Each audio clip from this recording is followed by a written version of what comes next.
नए सिंधु दरिया में कैनाल ठाहिण खिलाफ़ अवामी तहरीक पारां मिठीअ में रैली कढी कश्मीर चौक ते एहतजाजी मुज़ाहिरो करे धरणो हंयो वियो आहे। वसंत थरी जो चवणु आहे त चोलिस्तान रिथा सबब सिंध बंजर बणिजी वेंदी।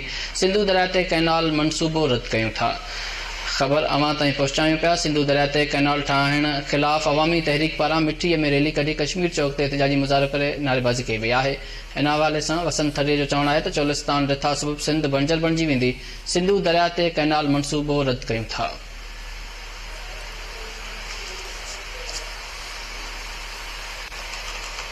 खबर ते पहुचायूं पिया। सिंधु दरिया में कैनाल ठाहिण खिलाफ़ अवामी तहरीक पारां मिठीअ में एहतजाजी रैली कढी नारेबाज़ी कई वई आहे।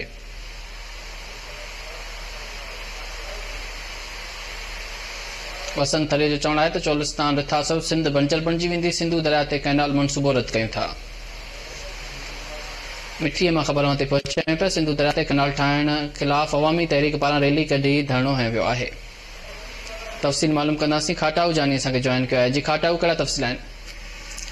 जी बिल्कुल, सिंधु दरिया ते 6 नव कैनालन ऐं कारपोरेट फार्मिंग खिलाफ़ थरवासी सरापा एहतजाज बणिजी विया आहिनि। मिठी में अवामी तहरीक पारां मरकज़ी सदर वकील वसंत थरी जी अॻुवाणी में चंडी स्टॉप खां रैली कढी कश्मीर चौक ते धरणो हंयो वियो आहे।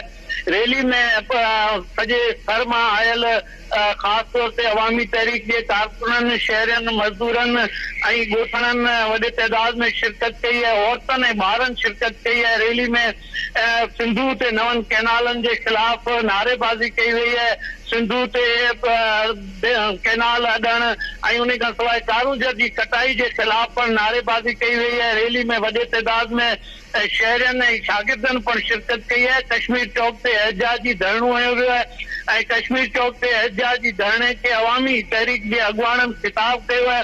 मरकज़ी सदर वकील वसंत थरी रैली के धरणे के खिताब कंदे चयो त चोलिस्तान रिथा आइन जे संगीन लताड़ आहे। अरसा चोलिस्तान रिथा लाइ पाणी दस्तियाबी जो सर्टिफिकेट ॾेई आइन खे पेरनि हेठां लताड़ियो आहे। हुनजो चवणो त SIFC मार्शला जो नओं चेहरो आहे। सिंधु दरिया ते ज़मीनूं ऐं कारूंजर जो विकिरो सिंध जो अवाम कॾहिं बि बर्दाश्त न कंदो। उन खां सवाइ अवामी तहरीक जे मरकज़ी सीनियर नायब सदर नूर अहमद कातियार जो चवणो त अरसा खे को अख़्तियार। महिरबानी खाटाऊ जानी तफ़सील ॾियण जे लाइ।